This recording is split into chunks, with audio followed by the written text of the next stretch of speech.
권력이란 무엇일까요?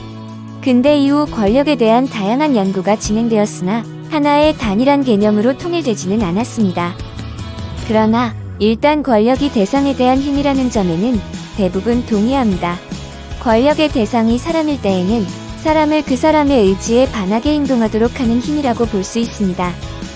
사람을 그 사람의 의지대로 행동하도록 놓아두는 힘이라면 그것을 권력이라고 할 수는 없을 것입니다.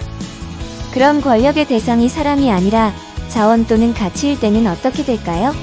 이 경우에는 자원 또는 가치를 자연스럽게 배분되도록 놓아두지 않고 인위적으로 배분되도록 하는 힘을 권력이라고 할 수 있을 것입니다.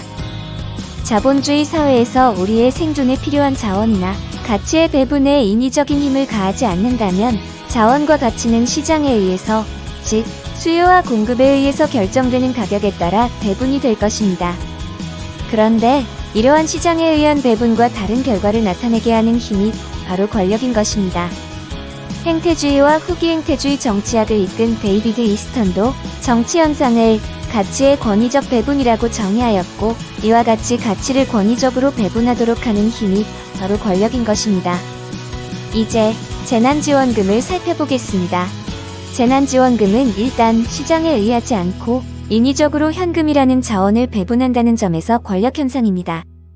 감염병 사태로 인한 급격한 경기 침체 시기에 자원의 배분을 시장에 그대로 맡겨둔다면 판매 부진, 소득 감소, 소비 감소, 다시 판매 부진으로 이어지는 악순환의 고리를 끊을 수 없기 때문입니다.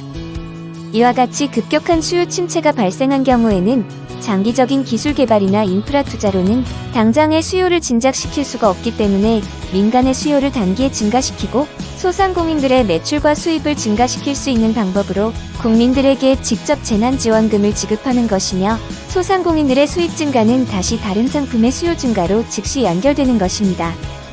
그렇다면 경제부처의 관료들은 왜 재난지원금을 반대하는 것일까요?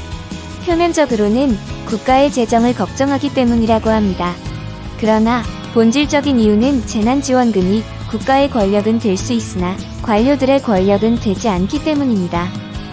즉, 경제부처 관료들의 입장에서는 전 국민에게 가족수에 따라 일률적 기계적으로 일정액이 지급되는 재난지원금에 대해서는 자신들의 권력을 개입시킬 수가 없기 때문입니다.